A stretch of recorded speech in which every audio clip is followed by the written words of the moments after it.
Pues muy bien. Hola Marta, ¿qué tal? Pues, Hola, Alberto. ¿qué tal? Pues nada, ya estamos aquí, damos inicio a la masterclass de hoy. Y presento yo, Marta, a Miquel. Como quieras, sí. Perfecto. Pues nada, pues mira, hoy tenemos el honor de tener con nosotros a Miquel Fortuny, que nos hablará de defensa legal contra el fraude corporativo. Miquel es experto en defensa legal, él es abogado, es experto en compliance y en derecho penal. Es conferencista y además colabora muchísimo tanto con ICPF, con World Compliance, con otras asociaciones y con Cumplen también, pues en diversos foros y diversos congresos que realizamos durante todo el año a nivel internacional. Aparte es socio director de Fortune Legal y bueno, y además es amigo, o sea que qué más se puede querer, ¿no? Con lo cual él nos va a hablar de esta sesión. Para todos los que ya conocéis el formato, es una sesión que dura 30 minutos y luego tenemos 30 a 15 minutos para poder hacer preguntas a Miquel. Todas las preguntas las podéis dejar abajo en preguntas y respuestas y luego al final de esta sesión, pues Marta pues lanzará las preguntas a Miquel y las que se queden en el tintero, pues bueno, pues ya se las haremos llegar, ¿no? Algunas preguntas que salen frecuentes, pues es el tema del vídeo que nosotros lo colgamos en nuestra página web, el tema también de la presentación, Marta, que Miquel Fortuny nos la va también a ceder en este caso para aquellos asistentes y asociados que quieran disponer de ella, pues que nos lo pidan al correo de info@icpf.es. Bueno, y por mi parte, sin más dilación, damos comienzo. Simplemente, bueno, Miquel también conoce bien las masterclass también y nos gusta comprometernos un poquito con el plazo, ¿no? Un poquito la masterclass es una píldora formativa de alta densidad, ¿no? Frenética, ¿no? Con mucha transmisión de conocimiento, ¿no? Y nos gusta pues que sea eso, pues 30 minutos y luego pues ya todas las preguntas que vengan luego por detrás, ¿no? Con lo cual, pues nada, pues estaremos muy atentos a lo que nos cuente Miquel en cuanto a defensa legal contra el fraude corporativo, pues cómo nos podemos defender de ese fraude, precauciones, prevenciones. Seguro que tiene muchas cosas que contarnos y estoy seguro pues que va a ser de alto interés esta clase de hoy. Pues muchísimas gracias y de verdad que es un lujo poder estar porque aparte he sido usuario también de estas masterclass, con lo cual para mí me hace especial ilusión estar hoy en el otro lado de la mesa como ponente y espero que al final de la sesión no quede aquella opinión de, bueno, está aquí porque es amigo de Alberti y no tiene ni idea. O sea, espero aportar algo de valor añadido a la sesión de hoy, pero bueno, que me hace mucha ilusión porque soy consumidor habitual de estas sesiones que son muy interesantes. Pues le voy a dar una visión un poco a la mía, porque como decía Albert, mi perfil profesional es abogado penalista y aparte experto en compliance, ¿no? Entonces lo que he intentado es que la presentación tenga una coherencia desde el punto de vista de, el título es Defensa Legal contra el Fraude Corporativo, desde el punto de vista de la estructura de prevención, detección y reacción contra el fraude, ¿vale? Con lo cual, desde el punto de vista tanto de compliance como desde el punto de vista de fraude interno, le he dado como la defensa legal parte de tres patas, básicamente la prevención, la detección y la reacción. Y desarrollaremos en estos 30 minutos las tres cuestiones. Primero de todo, bueno, os he dejado aquí para cuando tengáis la presentación lo que os acabo de comentar, ¿no? Un poco el esquema de lo que vamos a ver hoy. Espero sobre todo que me lancéis muchas preguntas al final, porque creo que es la parte más pues, interactiva, la que interesa más, pero este es un poco el esquema que os voy a dar hoy. Primero, en una asociación de fraude poco voy a definir yo lo que es fraude. ¿Por qué? Porque sabéis mucho más vosotros y vosotras, lógicamente, como expertos en la materia. Yo solamente, como estoy a camino entre el mundo del fraude a nivel de acciones legales y a nivel de compliance también, a nivel de modelos de cumplimiento normativo, he dado una pequeña introducción que es una cuestión que vamos a ver hoy es defensa legal frente al fraude interno y al fraude externo. Para nosotros, para mí en este caso, el fraude interno es aquel en el que la compañía, la empresa o la persona jurídica es una víctima del fraude, por tanto sería fraude contra la compañía, y el fraude externo sería cuando la víctima de ese fraude es un tercero. Que a veces se puede compartir también la condición de víctima que puede ser también la empresa, pero la diferencia entre el fraude interno, para hacerlo fácil, y el externo es cuando en el interno la compañía es una víctima y en el fraude externo la compañía no es una víctima, sino que es un tercero. Por tanto, el primero sería contra la compañía y el otro, el fraude sería de la compañía, ¿vale? El fraude de la compañía y la víctima un tercero, y el fraude interno sería contra la compañía. Esta es una aproximación para que veáis un poco por qué le he dado este enfoque. Entonces, ¿qué pasa cuando ocurre una conducta irregular que se convierte en un fraude interno o en un fraude externo? Si hablamos de fraude externo, hablaríamos más de cumplimiento normativo, es decir, acabamos de vulnerar un derecho ajeno. Si hablamos de fraude interno, hablamos más de prevención del fraude a nivel de la propia compañía. Bien, como os he dicho, la prevención, la detección y la reacción para mí es la clave de una defensa legal frente al fraude. Y deben darse las tres patas, ¿de acuerdo? Hay que trabajar las tres patas. Tenemos que tener elementos elementos y herramientas que, digamos, apliquen a esas tres patas. Me gusta empezar diciendo que yo ya he visto la televisión en blanco y negro, por tanto ya tengo un 5 delante del otro número, y antes el delincuente era una persona con rayas, ¿eh? El delincuente era un robagallinas, el delincuente robaba bancos a punta de pistola. Hoy no. Hoy el delincuente es un delincuente avezado, es un delincuente profesionalizado, es un delincuente que le gusta más los contextos de más empresariales, ¿no?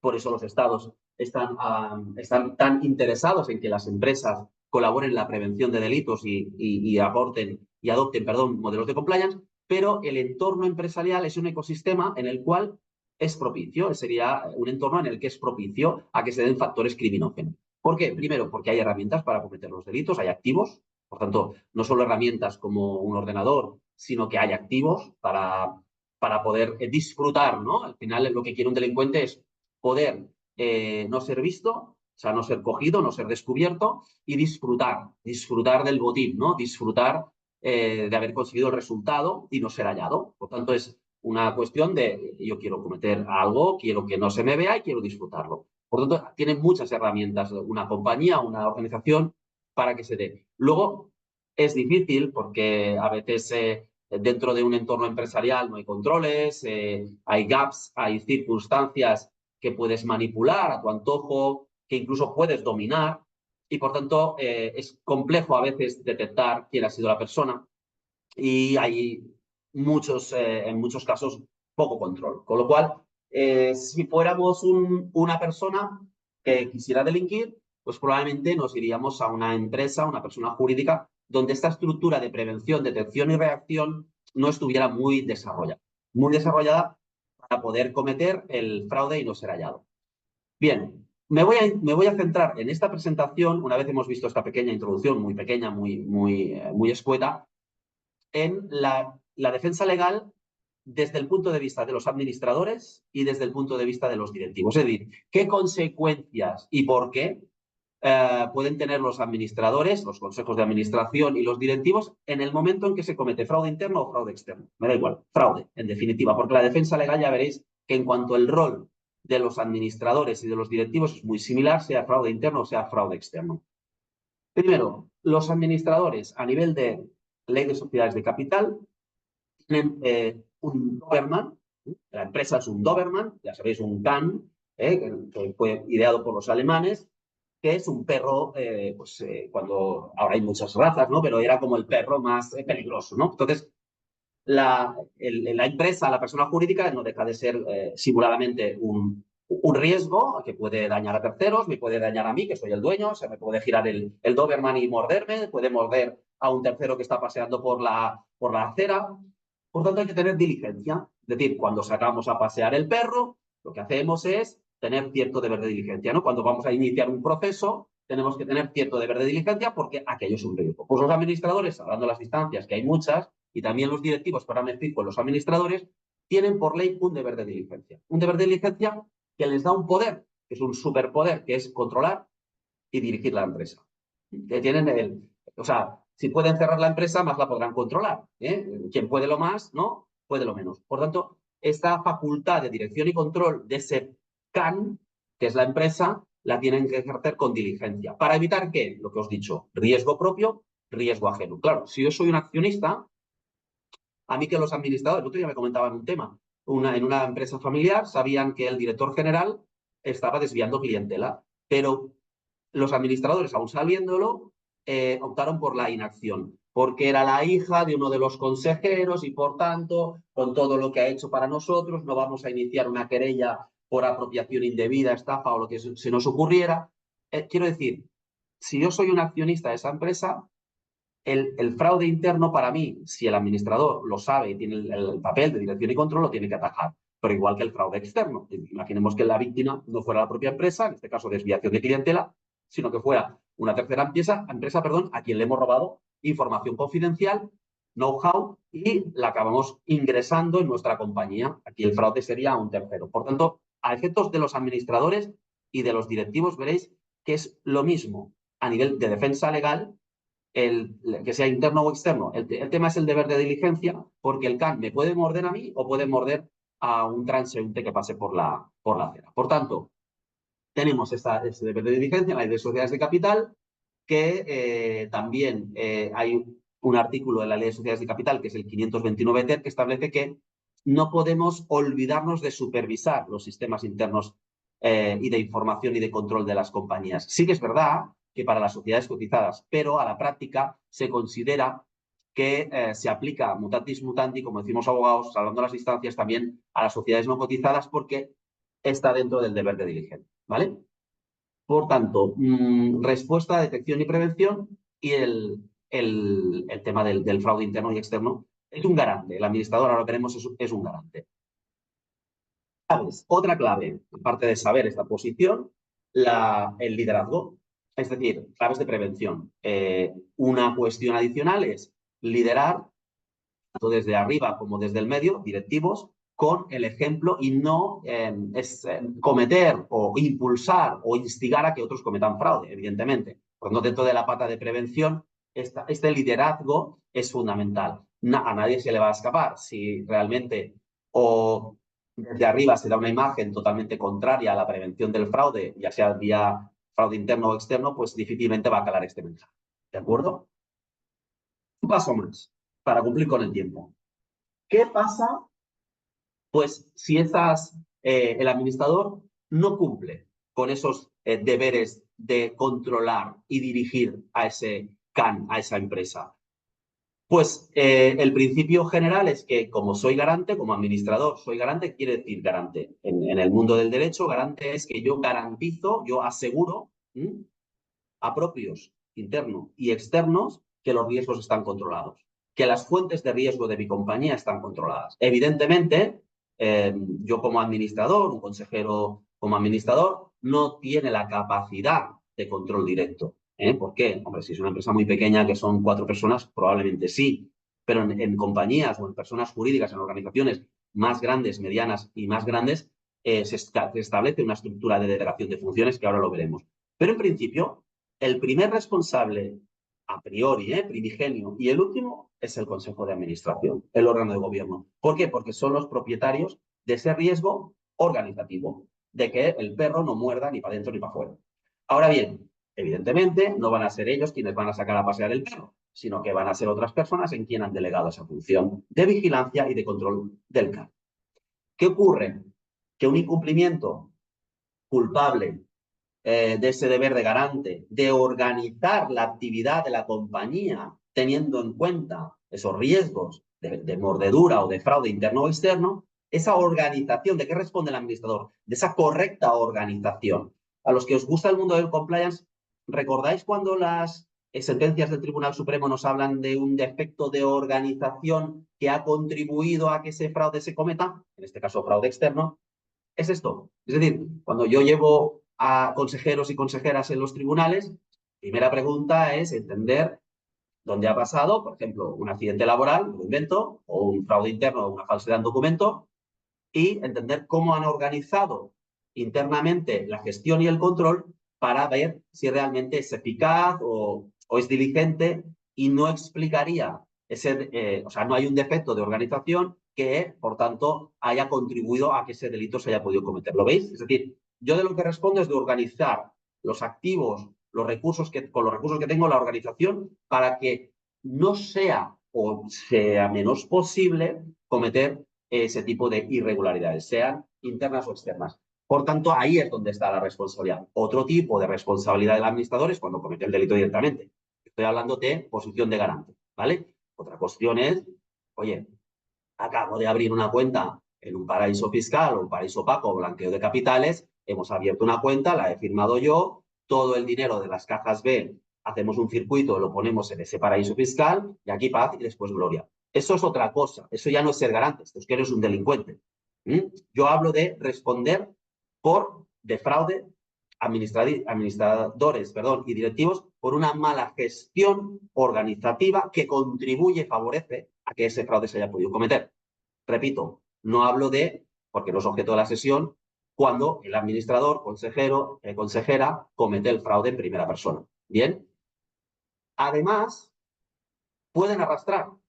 Si se trata de un delito corporativo, si por tanto no somos víctimas, puede ser que se cometa un fraude porque no he organizado bien la prevención y seamos víctimas.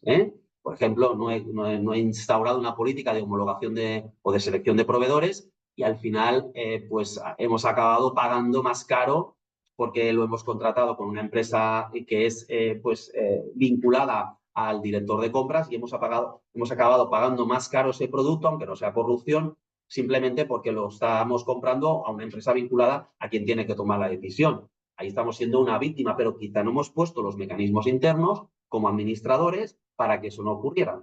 ¿De acuerdo? Esa mala organización. Pero cuando no somos víctimas, sino que somos favorecidos o la víctima es un tercero, entonces ahí pueden arrastrar a las compañías. Si se trata de delitos de carácter corporativo, de compliance, por tanto, que son unos cuantos, no todos del Código Penal, y entonces ya, si además genera un beneficio esa defraudación y la persona, la víctima es un tercero, tenemos que a la empresa a la persona jurídica le pueden sancionar con penas de multa, clausura de locales, establecimientos, pérdida de subvenciones, etc. Por lo tanto, lo que voy a decir es, si además es un fraude que arrastra a la compañía, las consecuencias son también, o pueden serlo, perdón, para la propia compañía. Bien, ¿qué le pasa a los directivos? Bien, los directivos no son propietarios del perro, ¿vale? No son propietarios de este can, sino que se lo dejan. Por tanto, hay una primera capa de delegación. ¿Qué quiero decir? Los administradores, si no tuvieran, digamos, una empresa, digamos, que organizar, podrían hacerlo todo ellos, ¿no? O ellas. Entonces, lo que hacen es establecer una estructura de delegación, no de la posición, ahora veremos, esto es un poco técnico, pero lo voy a intentar explicar muy sencillo. Hacen una estructura de delegación de funciones, con lo cual las funciones primigenias, originales, que son de los administradores, por ejemplo, delegan en un director de recursos humanos, en una directora financiera, en una directora de marketing, en un director de operaciones y en una directora pues de logística, ¿vale? Entonces, ¿qué hacen? Fruto de esa incapacidad de desarrollar la actividad por sí mismos, que sería lo ideal, ¿no? En un mundo de cosas ideal, ¿no? Entonces lo que hacen es ir delegando. ¿Qué delegan? La gestión. ¿Qué delegan? Por tanto, la vigilancia y por tanto, el control. Es decir, esa capacidad de dirección y control no la pierden, pero delegan una parte. ¿Lo veis? Es decir, si ahora montamos, pues somos bastantes hoy, ¿no? A mí me han dicho que había casi 400 inscritos, lo cual para mí es un verdadero lujo y os lo agradezco un montón. Pero si montamos una empresa, tendremos que empezar a delegar capas de ese control y de esa dirección. Por tanto, lo que hago es delegar, ¿vale? Ahora veremos la corrección. ¿A quién? En directivos. En primer lugar, en directivos. Luego estos a su vez delegarán en managers que van a escoger, en responsables de áreas y demás. Por tanto, esa estructura, esa capa organizativa se va convirtiendo en una especie de mandarina que va teniendo pues determinados trozos y los voy delegando. Bien. ¿Eso quiere decir que los administradores hacen así y se limpian las manos? No. Quiere decir que su posición cambia. ¿Vale? Cuando delegan una función en determinados altos directivos, un comité ejecutivo, por ejemplo, pues su posición sigue siendo de garante, pero un paso atrás. Es decir, el garante primario ahora, el que tiene que controlar, el que tiene que sacar a pasear el perro, ya no es el administrador, sino que son los directivos, ¿no? O incluso alguien en quien han delegado. Y el propietario sigue siendo el administrador y se queda en una posición secundaria, que se llama garante secundario, ¿vale? Por tanto, cuando hay una imputación penal, al primero que llaman es al que ha paseado el perro, ¿vale? Que es el directivo, el manager, quien sea. Y a partir de ahí, a veces lo hacen al revés y llaman al administrador. Pero a partir de ahí van subiendo para ver si hay un defecto de organización o a qué obedece esa irregularidad, ¿no? Por tanto, no hablamos de que se laven las manos, se froten las manos, sino hablamos de que su posición es un poco con los prismáticos, un poco, pero no pueden olvidarse de la supervisión de la estructura de delegación. Una cosa es hacerlo y controlarlo tú, otra cosa es delegarlo, que es lo que os acabo de explicar, y otra cosa es supervisarlo con los, un poco, perdonad que haga esta cara, con los pues, prismáticos. Pero no pueden dejar de supervisar, ¿vale? Para no tener los administradores esa responsabilidad. ¿Y los directivos? Pues, ¿qué pasa? Que asumen una responsabilidad en la gestión de unos procesos, en el control y vigilancia de unos riesgos, que cuando ocurre algo en esos procesos que controlan y que deben gestionar, puede pasarles factura. ¿Por qué? Porque ahí pueden haber incurrido en algún tipo de responsabilidad por omisión, otra vez, por esa condición de garante primario, o directamente porque han delinquido, o sea, vamos a delinquir y delinquimos, o bien por omisión de un deber de control y de vigilancia, tanto de subordinados como de los riesgos que tienen bajo su cargo. Y ahí es donde el directivo o directiva tiene el principal foco de riesgo ante una defensa legal. ¿Se entiende? Por tanto, es una estructura. ¿Qué ocurre? Que muchas veces los administradores delegan incorrectamente, en personas incorrectas, no dan recursos, etc. Y ahí es cuando se la juegan. ¿Por qué? Porque si no esa delegación, que es lo que te salva como administrador, porque tú dices, yo el perro no lo he sacado a pasear, el que lo ha sacado a pasear es Miquel. Y Miquel está preparadísimo, lo he seleccionado correctamente, le he dado recursos, le he dado, por tanto, la capacidad para llevar a cabo esa función, por tanto, me puedo descargar en él de esa responsabilidad. Sí que tengo que hacer una mínima supervisión, pero me puedo descargar. Para poderse descargar esa responsabilidad y convertirse en un garante, digamos, secundario, tienen que ser personas correctamente seleccionadas, por tanto, competentes, no poner a una persona que acaba de entrar en la empresa de compliance officer, joven, porque puede tener un problema la delegación. Segundo, establecer mecanismos para dotar de recursos a esa función que hemos creado, a esa delegación que hemos creado, funciones, o sea, recursos económicos, recursos para que pueda llevar a cabo el cometido. Y en tercer lugar, una mínima supervisión, ¿vale? Y si en esa supervisión detectamos un fallo de la persona delegada, ahí tenemos que corregir. Cuidado con el no corregir. Cuidado con el no corregir. El otro día me pedían un informe para, ante una situación de X, que no puedo decir lógicamente, había un informe pericial con unas recomendaciones a implantar y los administradores no las implantaban. Conocimiento igual a si no hacemos algo para controlar ese riesgo y que no vuelva a ocurrir esa conducta, con cuidado con la responsabilidad posible. La inacción jamás es una opción si tienes conocimiento de un hecho o de una irregularidad. Bien, aquí no me voy a detener, lo tenéis en las slides. Una manera de prevenir es crear, primero hemos hablado de una estructura de prevención, administradores que correctamente organizan la sociedad, que delegan correctamente en directivos que a su vez tienen recursos, son personas capaces y por tanto llevan a cabo bien su gestión. Y luego tenemos la posibilidad de implantar sistemas tanto de control de riesgos, de fraude, como de cumplimiento normativo. Aquí os he puesto una estructura tipo como podría ser cualquier otra. Al final de lo que se trata en el mundo de la prevención, a tener una mejor defensa legal, que lo primero que le preguntas al cliente cuando le han robado o cuando ha estafado a un tercero es qué política interna tenía, si tenía conocimiento previo de estos hechos, si aún teniendo conocimiento lo ha dejado pasar, etcétera, etcétera. Con lo cual, cuanta mejor estructura de prevención tengo, primero detecto precozmente, con más facilidad, o incluso lo evito, pero realmente para una defensa legal es fundamental poder tener esa estructura de prevención previamente definida. Y puede ser a nivel de modelos de cumplimiento que incluso engarcen o interactúen o hagan match con modelos de prevención de fraude. Bien, una cuestión adicional para estar más tranquilos a nivel de administradores y directivos. Los seguros D&O, de Directors and Officers, de responsabilidad civil. ¿Qué ocurre? Que hablando ya propiamente también de defensa legal, cuando una situación de fraude acaba la óptica que doy, lógicamente, es la penal, la que yo conozco. Cuando una cuestión de irregularidad, una conducta irregular, acaba en un juzgado, en muchas ocasiones lo primero que se hace es pedir prisión provisional bajo fianza. Es decir, si depositas una fianza dineraria en un plazo muy breve de 24 o 48 horas máximo, eludes la prisión. Pero claro, si no lo pone la empresa, lo tienes que poner tú, como directivo, como administrador. Esa es una.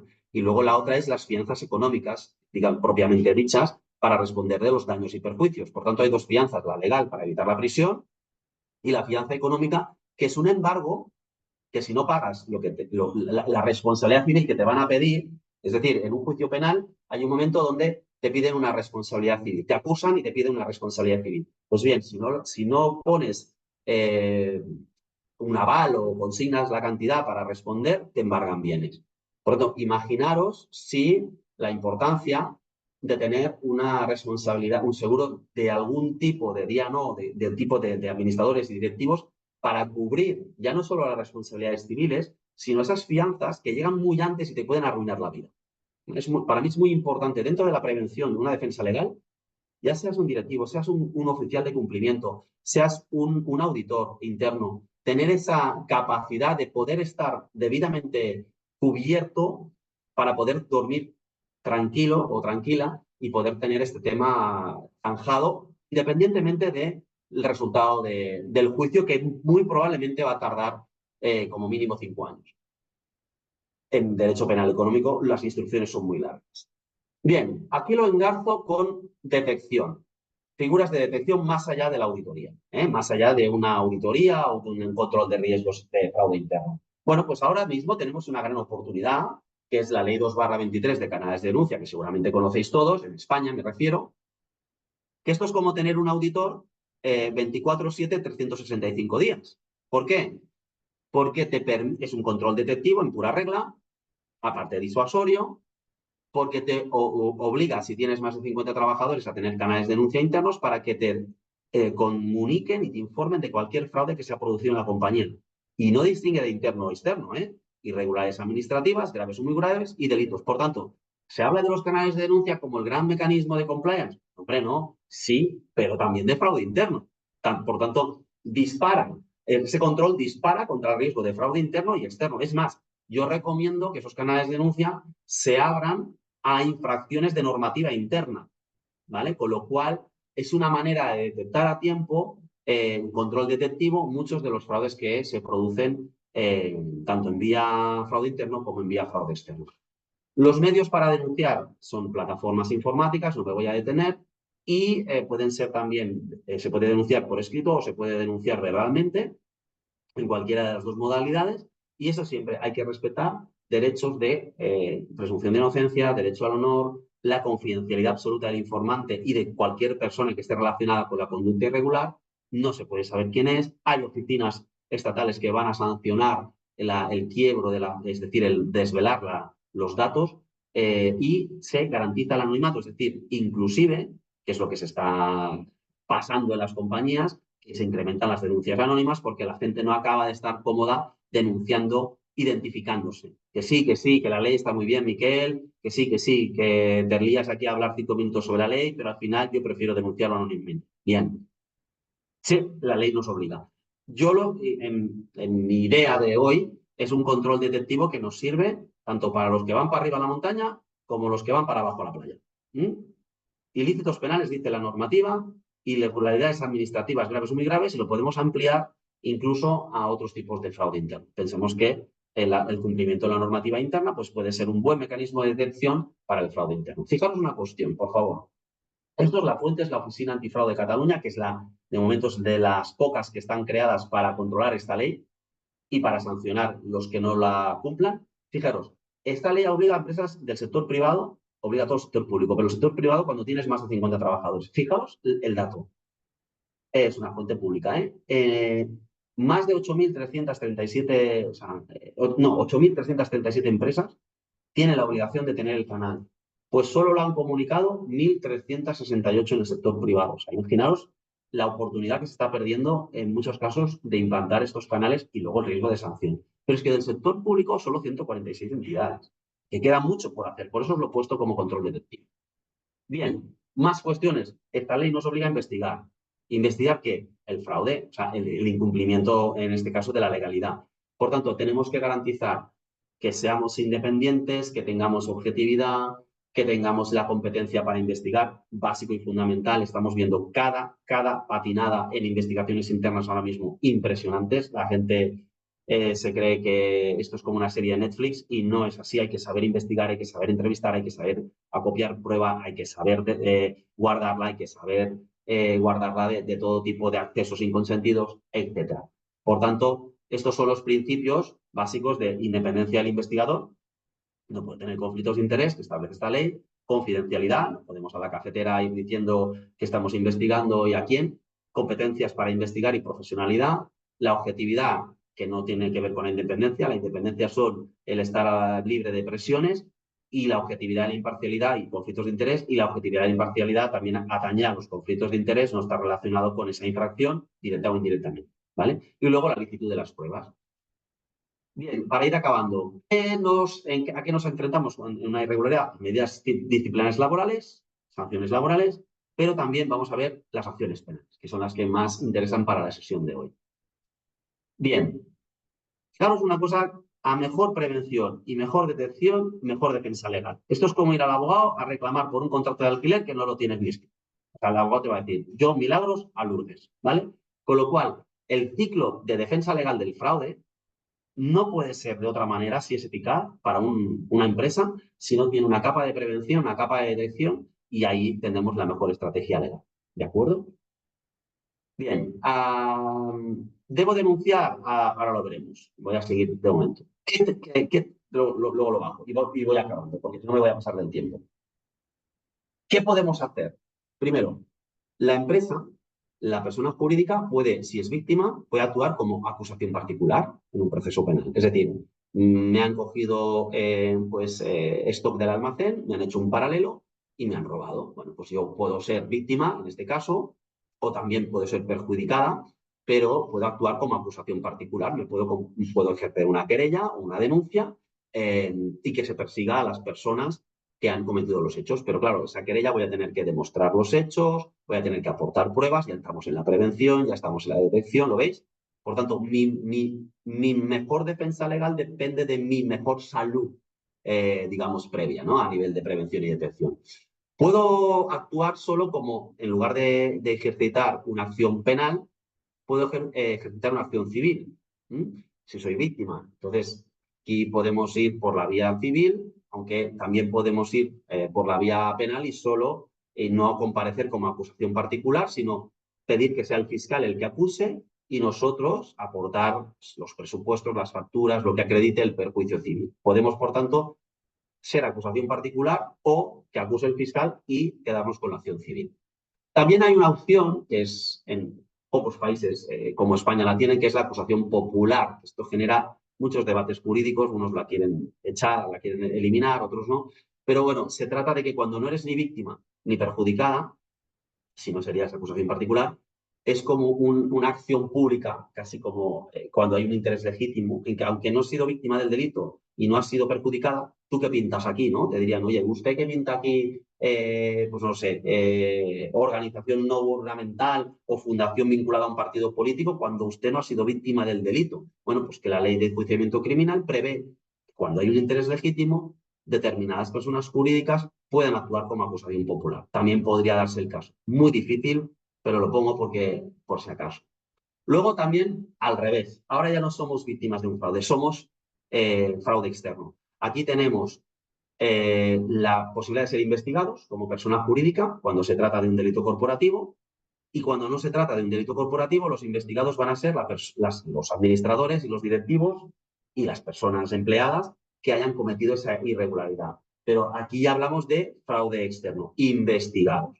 Y a la vez podemos ser, aunque sea un delito que no es corporativo, tanto si es corporativo como si no, somos responsables civiles. Si un empleado, un directivo, un administrador ha causado o ha cometido, perdón, o ha participado o cometido en un delito, la responsabilidad civil de ese delito será para la persona jurídica, puede ser subsidiaria, es decir, en defecto de patrimonio de la persona física que ha actuado, vamos a responder. Podrá ser directa y solidaria si somos persona jurídica investigada por un delito corporativo. Y luego hay una opción que os lo he puesto al final, que a la gente le llama mucho la atención, y supongo que los que siguisteis el caso NOS os sonará lo de la infanta, que puedes responder como partícipe a título lucrativo. Es decir, en este caso la empresa no ha intervenido, por ejemplo, un tercero que se beneficia de un determinado delito que no ha cometido, ni ha participado, ni nadie de su empresa ha participado, pero me he beneficiado. Por ejemplo, pues yo qué sé, pues que me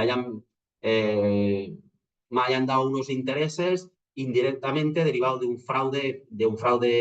un delito económico, pero que yo no he cometido el delito y ni sé quién lo ha cometido, pero me he beneficiado. Eso es el partícipe a título lucrativo. ¿Qué tiene que hacer esta persona? Devolver el dinero, aunque no sea acusado. ¿Por qué? Porque nadie se puede beneficiar de la maldad. Todo lo que le pasó a la infanta, que aunque no había, en el caso no, aunque no había participado en el delito ni conocía el delito que se había cometido, tuvo que devolver 600.000 euros porque se había beneficiado sin saberlo, sin saber que provenían de un delito de esos dineros. Bien, y por último, se ha creado la Fiscalía Europea, importante también para temas de defraudación en materia de subvenciones y ayudas públicas de la Unión Europea.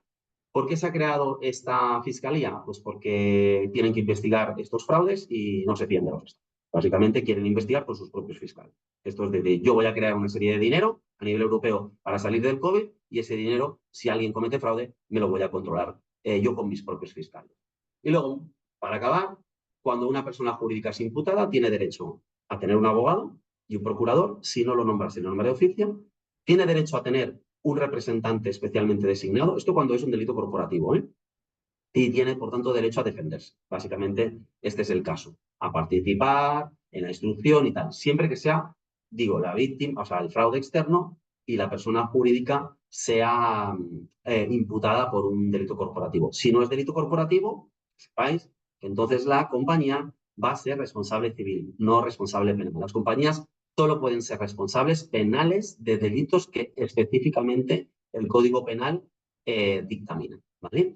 Creo que he dado 40 minutos, pero bueno, que ahora vamos a las preguntas, que ya me muero de ganas de que me hagáis preguntas, pero os quería dar un poco estas pinceladas un poco genéricas para poder tener una visión bastante más global y sin perjuicio de que tengáis la presentación a vuestra disposición, como no puede ser otra manera. Muchas gracias. Pues muchísimas gracias, Miquel. Ha sido interesantísima tu presentación y sí, vamos a pasar a las preguntas. Después no sé si quieres, Juan Ignacio, intervenir ahora o cuando acaben las preguntas. No, cuando acabemos, para Acabe mejor. darle las gracias más a Juan Miquel Ignacio, otra vez. da las gracias y nos cierra la sesión. Bueno, lo primero que te preguntan es ¿quién tiene que revisar la eficacia de los controles? Depende de cómo esté estructurada la prevención internamente, pero de quien depende el impulso es del órgano de administración. Es decir, el órgano de administración es el propietario del CAN. Por tanto, tiene que establecer una estructura, le hace comisión de auditoría, le hace comité de cumplimiento, le hace área de gestión de riesgos, para que haga ese control y esa gestión de esos riesgos. Si no lo hace, representa que lo tiene que hacer el órgano de administración. ¿Por qué? Porque es el primer y último responsable de garantizar esos riesgos. Por tanto, lo más común es que sea una comisión de auditoría o un área de gestión de riesgos en segunda línea de defensa, o también si se trata de riesgos de carácter de compliance, pues que sea el oficial de cumplimiento o la función de cumplimiento. Pero es autoorganización. Muy bien. Bueno, ahora un asistente anónimo nos hace una exposición que yo creo que para que le des tu consejo. Dice, en la empresa donde laboro, en el departamento de auditoría interna, detectamos casos de conflictos de interés no declarados por un alto directivo y detectamos adjudicaciones de contratos de obra a empresas vinculadas, contratistas que tenían relaciones de negocio con familiares de este alto directivo. Adicionalmente, se detectó que se adjudicaron contratos de obra a través de concursos amañados, ya que los ofertantes estaban vinculados entre sí por accionistas o principales funcionarios. Estas situaciones se informaron al Consejo de Administración quienes ordenaron una auditoría forense, la cual recayó en el director de auditoría interna y en el jurídico, quienes informaron que no hubo quebranto, a pesar de que se comprobaron que hubo sobrecostes en la obra. La práctica de los concursos amañados por empresas vinculadas es un patrón que se está repitiendo en las empresas del grupo.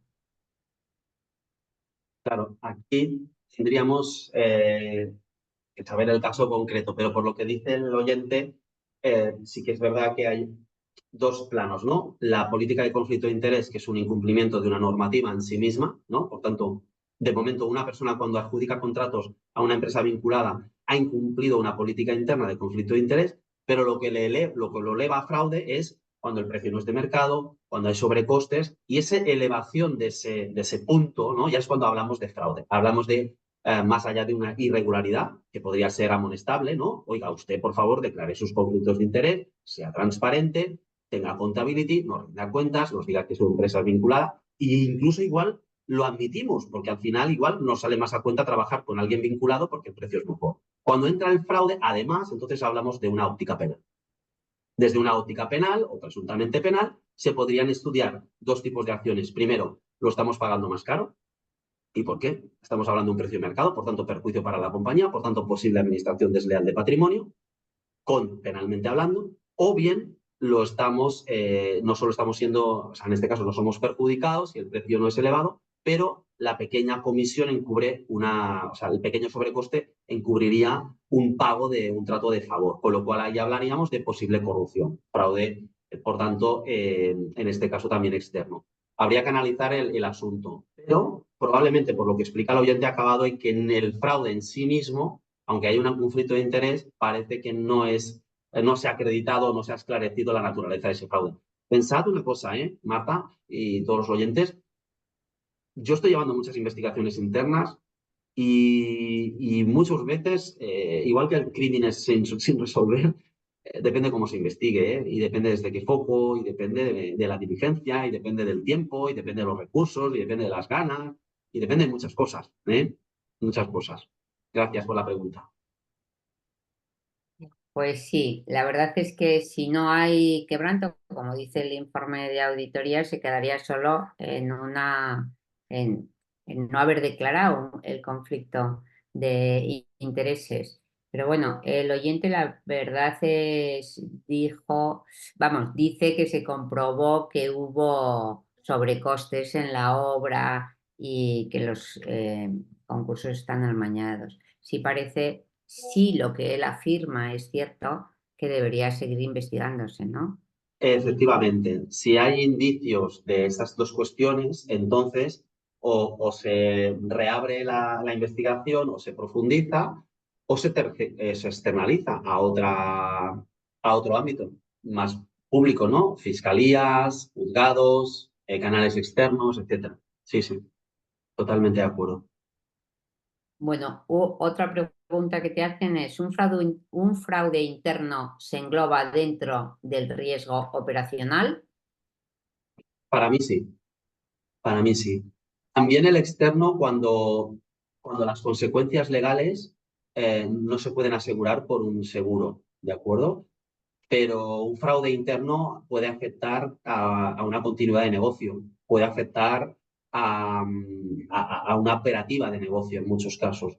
Por lo tanto, yo lo englobaría dentro de un riesgo operacional, pero también el de cumplimiento normativo externo, el fraude externo, porque te puede suceder lo mismo. O sea, tienes que afrontar. O sea, la diferencia es que el fraude interno lo que me ocasiona quizá es una continuidad de negocio, una dificultad de continuar en ese proceso. El fraude externo también me afecta al riesgo operacional, pero por otro enfoque, otro approach, que es cuando usted sea condenado, va a tener un problema financiero relevante, que quizá le va a perjudicar en su operativa. Por ejemplo, pues ahora lo vemos mucho en prensa, casos de equipos de fútbol, ¿qué tal? Bueno, eso te puede afectar si te ponen una sanción a tu actividad. Por tanto, lo veo desde el punto de vista de riesgo operacional, fraude interno y también riesgo de fraude externo operacional cuando te afrontas ya a un juicio con una eventual condena. Vale, perfecto. A ver, Verónica Loza te dice cómo puede hacer auditoría y control interno para poder enfrentar estos casos. Similar a la pregunta realizada anteriormente, yo creo que es el caso de los conflictos de interés y el amaño de contratos, ¿no? Dice, realizada incluso se llega a los altos niveles, pero no se toman acciones. Entonces, Sí. Una ya sé, situación que el papel de estas áreas, ¿no?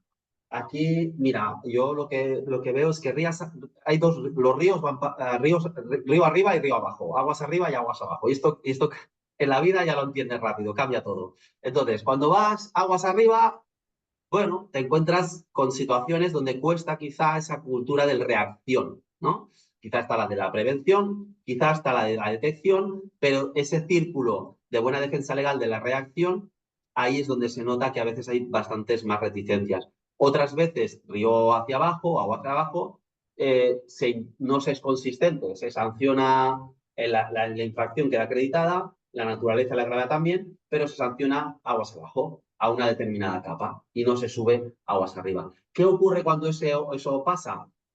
Bueno, dejar constancia en un informe de investigación o de auditoría de posibles personas responsables de los hechos y poniendo a todo coralmente, a todo ese orfeón de personas que podrían estar relacionadas con los hechos y luego que el órgano competente, que no es auditoría, para tomar la decisión, la que sea, sanción disciplinaria laboral o querellas criminales, de ese entorno adopte aquellas que considera. La responsabilidad de un auditor interno o de cualquier oficial de cumplimiento empieza y acaba en su informe. Por tanto, dejarlo siempre por escrito, eso incomodará, pero la decisión última es de los de arriba. ¿Qué ocurre? Que si no adoptan decisiones respecto a las personas que tú has señalado, tendrán que argumentarlo. Tendrán que argumentarlo. Y por eso los oficiales de cumplimiento, los auditores, a veces son incómodos. Porque hay que contraargumentar. Yo ahora me he encontrado en un sitio donde para calmar, o calmar no, esa no es la palabra, para tranquilizar, me he encontrado en una situación donde han pedido hasta 3 informes diferentes. Fijaos, hasta 3 informes diferentes para, bueno, pues para poder contraargumentar lo que el primer informe decía, el primer informe de investigación. O sea que realmente es una situación compleja. Hay que dejar constancia por escrito. Creo que hemos perdido a Marta.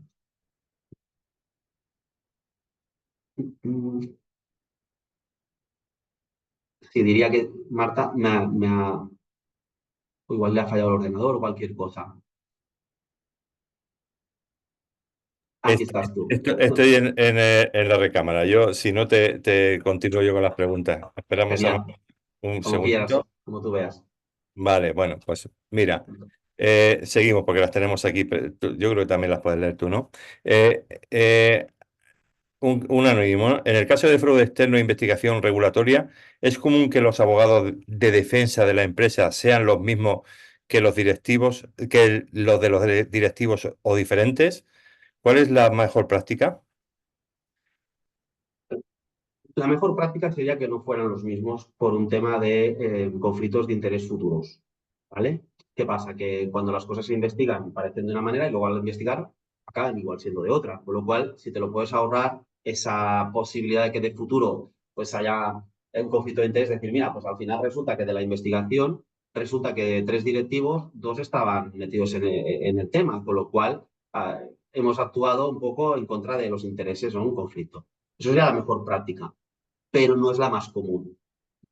Para mí lo ideal y lo que aconsejo a los clientes es, oye, buscar una investigación externa para que lo haga la compañía y que los directivos tengan sus propios letrados y sus propios mecanismos de defensa para garantizar que todo el mundo, incluso fijaros la manipulación que puede haber, ¿no? Puede haber manipulación incluso para que determinada persona declare en determinado sentido. Por tanto, ahí mi respuesta es, cuanto más separado la investigación interna y la encargue la compañía y la lleve un bufete y los directivos que están eventualmente investigados sean representados por otros, mejor para evitar conflictos de interés futuros. Hay casos que es muy claro que no habrá conflicto de interés, pero depende de los casos, ¿eh? Sí, Ana Peña nos dice, ¿sugieres la práctica de comunicar cuando hay casos de fraude o incumplimiento de normativa al resto de la organización como forma de aleccionar? Muy buena pregunta. Aquí, si entramos en la ley 2/23, esta que por eso la he puesto, la de protección de los informantes y de las irregularidades, el hecho de aleccionar se puede utilizar como lecciones aprendidas, pero jamás de los jamases citar departamentos, personas, porque el Big Data hoy en día se conecta muy fácil, ¿sabes? Entonces, en un centro de trabajo si se quiere hacer como aleccionar, perfecto, pero hay que ir con sumo cuidado con no vulnerar la protección de datos y la confidencialidad de las personas que han estado involucradas o relacionadas con ese fraude. Hay que ir con cuidado, pero es un buen mecanismo de concienciación futura, sin duda. Muy bien, seguimos con la pregunta. Ya tenemos aquí a Marta, no sé, Marta, ¿sigo o sigues tú o cómo lo hacemos? Tú eres la secretaria general y la que manda.